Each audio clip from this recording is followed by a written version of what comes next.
Você está na TV Cabral, o seu canal de história no YouTube. Hoje vamos trabalhar a história do Brasil a partir de um fenômeno histórico na República Brasileira, conhecido como Revolução de 30. É a consolidação do movimento tenentista. Os tenentes, antes da Revolução de 30, em vários momentos tentaram destruir a República Velha, a República Oligárquica, era a República de Café com Leite, né? Como temos os movimentos chamados Revolta do Forte de Copacabana, vimos a Coluna Prestes, a Coluna Isidoro Dias, os movimentos dos jovens tenentes que questionavam o Forte de Cabresto, o voto aberto, a corrupção, a fraude eleitoral, o coronelismo, que se mantinha na República Brasileira nos anos 20. Então Getúlio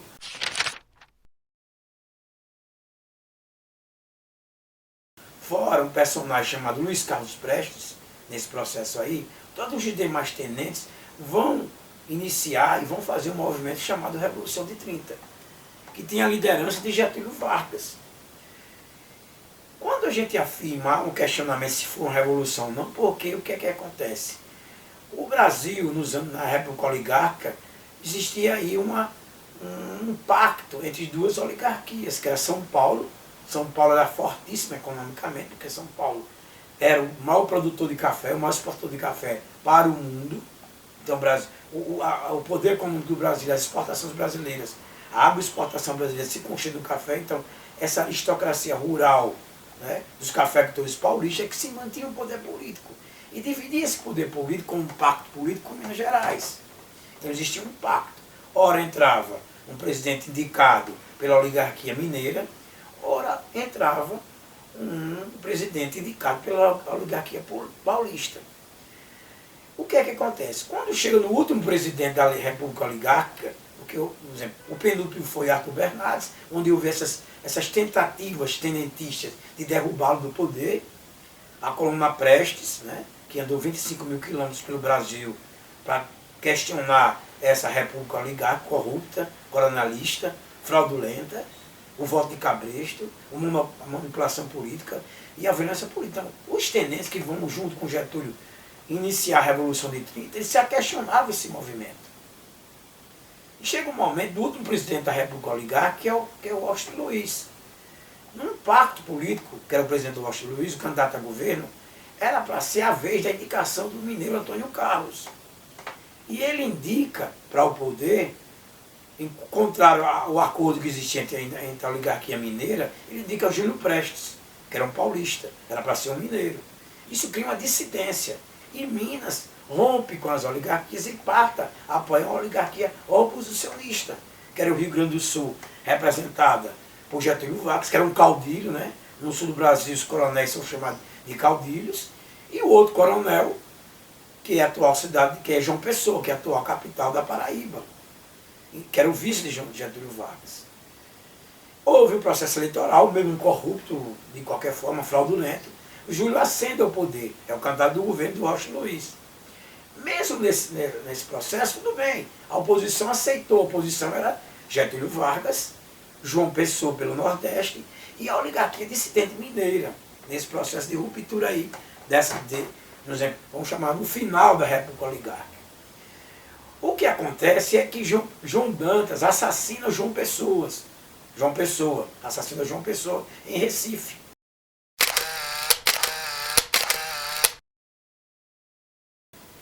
Há uma motivação de um crime passional, um crime que não tem nenhuma relação com a República, com um chamamento de movimento oposicionista, liderado por Getúlio Vargas, a República Oligárquica. Mesmo assim, utilizam-se a morte de João Pessoa, até a bandeira da Paraíba tem a nego, né? Quem acompanha a bandeira da Paraíba, que ele negou a se participar do poder oligárquico. A morte é o pretexto que utilizou para dar início à chamada Revolução de 30. Tropas, esse movimento do Rio Grande do Sul, a capital, que é Rio de Janeiro, inicia um processo revolucionário, entre aspas. Quando eu fico afirmando todo momento que é um processo revolucionário, entre aspas, porque não há mudança. Se você for para a etimologia da palavra revolução, na concepção de Florestan Fernandes, ele disse que revolução é uma transformação radical.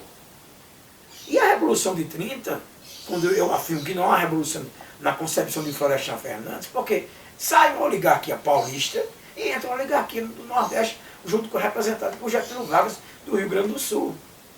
Então não há uma revolução, há uma substituição. Na verdade, então, quase estourou uma guerra civil no Brasil, houve um pacto, uma junta governativa, e Getúlio ascende o poder sem nenhum processo eleitoral. A era Vargas, que é muito comprida, a era Vargas, que vai até 45, o governo de Vargas está dividido didaticamente em governo provisório, governo constitucional e o Estado Novo,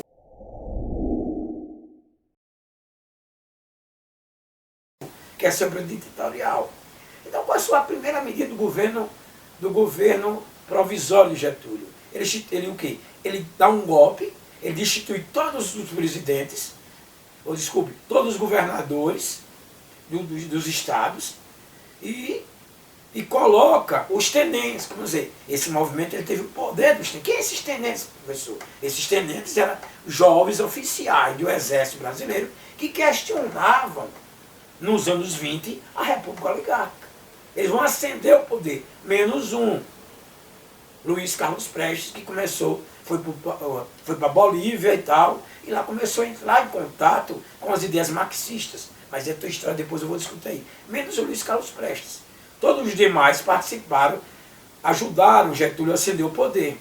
Então, na verdade, foi um golpe que ele deu sobre as oligarquias e os governos eleitos. Por exemplo, aqui em Alagoas foi o Ormando Loureiro, que é tomando um conjunto residencial. Então foi dado um golpe. Getúlio, ele criou algumas medidas como criou o Ministério da Educação, o Ministério da Indústria, do Comércio. Ele começa a criar. E tem um ponto aí de Getúlio, um chama que Getúlio é estadista, mas Getúlio ele vai inaugurar o Estado moderno brasileiro. Porque antes de 30, o Brasil era um país rural. O Brasil vinha no campo. Então, a partir de 30, o Brasil se começa a modernizar. Agora, por políticas getulistas. Getúlio era um presidente que tinha características estatizantes, interventoristas e nacionalismo. Um dado externo aí. Quando a oligarquia entrou em decadência, o que também vai ajudar essas oligarquias, no caso, o chamado café com leite, entrar em decadência, é a crise de 29.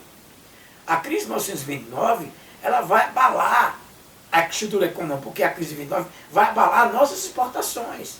A crise de 29 criou uma recessão a nível mundial, tendo origem nos Estados Unidos, e afetou o nosso principal comprador, que era os Estados Unidos, que era o café. Então tem esse dado também externo aí. Então Getúlio, ele cria as condições de modernização. Lembrando de Getúlio, vamos repetir, estatizante, nacionalista, intervencionista. Então, o Estado é que vai criar a base da industrialização desse país, apesar de todas as características de Getúlio ser o último governo ditatorial. Mas ele cria as condições, as bases para que esse país se industrialize, esse país se urbanize. É um dado aí, vamos chamar uma contradição.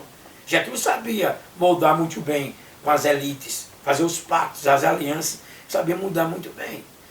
Mas voltando lá para o governo, então ele destitui os governos estaduais, não há eleição, ele cria algo importantíssimo do ponto de vista social, que é a consolidação das leis trabalhistas, salário mínimo, 13º salário, garantias sociais. Agora, essas garantias sociais, ele fundou os sindicatos. E esses sindicatos que ele criou eram atrelados ao Estado. Porque nesse contexto de Getúlio, duas ideologias permeavam, influenciavam também o mundo e o Brasil, que era a ideologia do socialismo e a ideologia do fascismo, que aqui no Brasil era o integralismo, que se inclinava às ideias fascistas. Porque, incrível que pareça, nesse contexto dos anos 30, vamos chamar assim, houve a ascensão de vários regimes ditatoriais. Né? A ascensão de Mussolini na Itália, Hitler na Alemanha, Salazar em Portugal, Franco na Espanha. Então, houve esses governos de Perón na Argentina, Cardenas do México, entre outros governos que se caracterizavam por esse perfil nacionalizante, estatizante e populista. Então, nesse governo provisório, o Estado economicamente mais importante que é São Paulo vai começar a exigir que Getúlio faça uma nova Constituição, que Getúlio chame novas eleições para o governo, e Getúlio não acena nisso. E vai começar a nascer na oligarquia paulista, apesar os paulistas não aceitarem a intervenção de um pernambucano no governo paulista, porque ele mudou os governos e colocou os tenentes no poder, no governo, né? Na verdade ele deu um golpe nos governos estaduais, mesmo o governo eleito pelas oligarquias. São Paulo não aceita isso. E São Paulo começa a exigir uma nova Constituição, começa a exigir eleições. E isso vai estourar no que os governos didáticos chamam de a Revolução Constitucionalista de 32.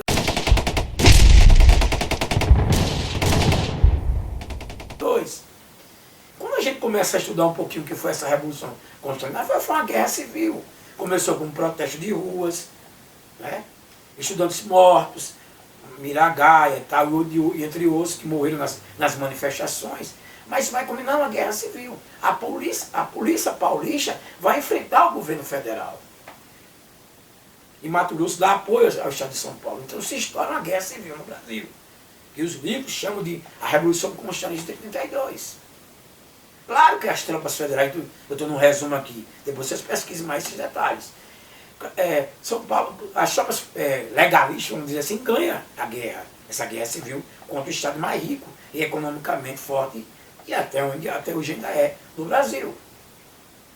Depois, aí nós vamos para o governo constitucional. Getúlio cede, e Getúlio mesmo ganhando, Getúlio o quê? Elabora uma Constituição de 34, nessa Constituição tem uns pontos importantes aí, que é o direito à mulher começar a participar, a votar. A mulher não tinha acesso à votação, e ele consegue estabelecer mais regras, mais leis trabalhistas. Claro que essas leis trabalhistas, esse sindicato estava atrelado ao governo de Getúlio Vargas, sob o seu controle, que são sindicatos atrelados ao Estado getulista, que ele tinha medo do quê? Do Partido Comunista, que era muito forte, da influência do integralismo. Então ele criou esse movimento a partir desse elemento. Ele queria ter o controle. E cria-se um marketing na época, né, o geomarketing, que a imagem de Getúlio é o pai dos pobres, por essa concessão, que realmente houve concessões sociais. Carteira assinada, 13º, a estatização, que hoje os governos, por exemplo, o governo de Fernando Henrique Cardoso, ele criou um momento de estatização. O que Getúlio criou de estatais, Eletrobras, Petrobras, os governos que passaram até agora, vivem no sentido de privatizar, de aplicar o neoliberalismo, que era contra a posição getulista de nacionalismo. São dois modelos de estados aí, para a gente compreender essa discussão dentro do governo getulista. Desse processo aí. Nesse interim também vão estourar insurreições, movimentos que tentam dar um golpe. Né? E há uma tentativa do Partido Comunista Brasileiro de instituir uma revolução socialista dentro do Brasil.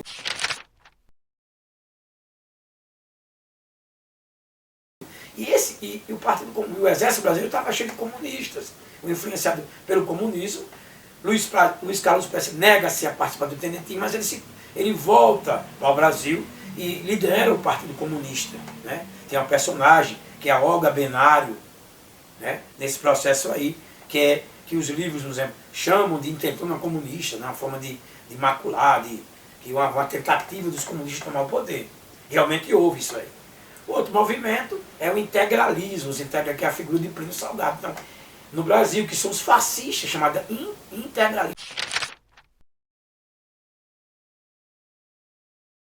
no Brasil. Tentaram dar um golpe e já também reprimiu esses movimentos.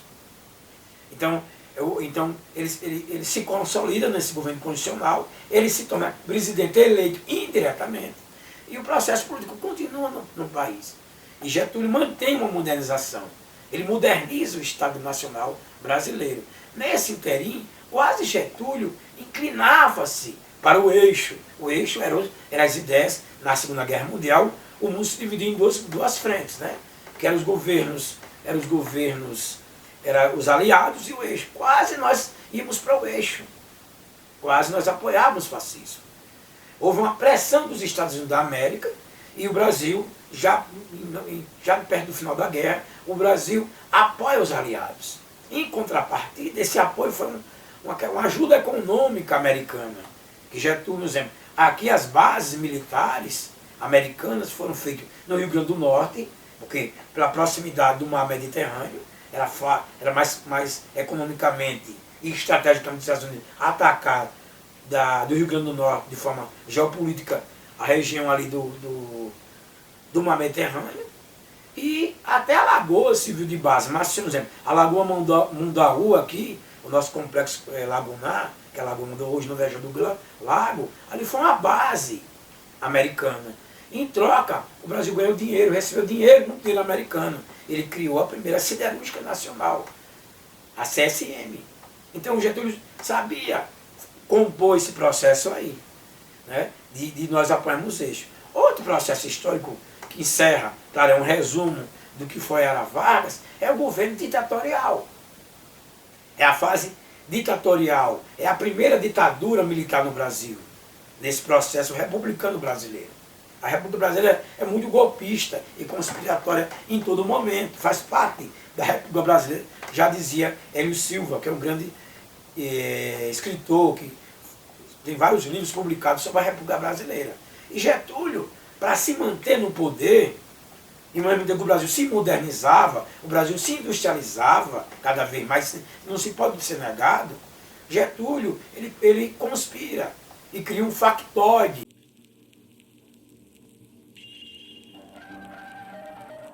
que hoje a gente chamaria hoje de fake news, que é o plano COI.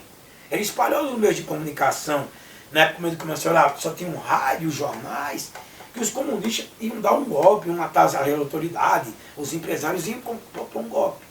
Para ele prevenir esse golpe, ele criou um estado de sítio. Ele suprimiu todas as garantias constitucionais, direito de ir e vir, seus meios de comunicação, que é o Estado Novo. Ele criou o Departamento de Imprensa e Propaganda, o DIP. Hoje você está ouvindo um FM, um rádio, quando chega 19 tem a Voz do Brasil. A Voz do Brasil foi criada por Getúlio para fazer a comunicação com o povo, que não tinha TV, o rádio, o veículo mais escutado, mais popular no Brasil. Cria censura, há presos políticos, né? Então Getúlio ele conspira. É a fase ditatorial de Getúlio. Mas ao mesmo tempo, a infraestrutura do Brasil vai sendo construída. O desenvolvimento econômico, o desenvolvimento industrial, ele vai criar essas bases. Getúlio é as bases da industrialização desse país. Agora, apesar desse período ditatorial de Getúlio, é uma ditadura. A outra ditadura, depois vai estudar depois, que é a ditadura de 1964, que algumas pessoas chamam de quê? Chamam isso de uma revolução, né? Que é de 64, foi a segunda do Brasil. Então Getúlio tenta de novo se manter no poder. O final da Segunda Guerra Mundial abre-se um caminho para a ruptura desses governos autoritários. Mussolini na Itália cai, Hitler cai, Salazar cai em Portugal, né? Franco na Espanha. Então não tinha mais. Então Getúlio mesmo assim tentou criar, terminou eleições, anistiou os presos políticos e tentou manter-se no poder. Mas não, a pressão foi muito grande em torno dele. Ele criou o PTB, o PSD para se manter no poder. Chamou as eleições para 5 de dezembro. Mas não, ele foi derrubado pelo próprio líder político dele, militar dele, desculpe, que era Eurico Gaspar Dutra. Eurico Gaspar, aí o quê? A iniciar a segunda fase da República, que é a República Populista, que é o período eleitoral do Brasil.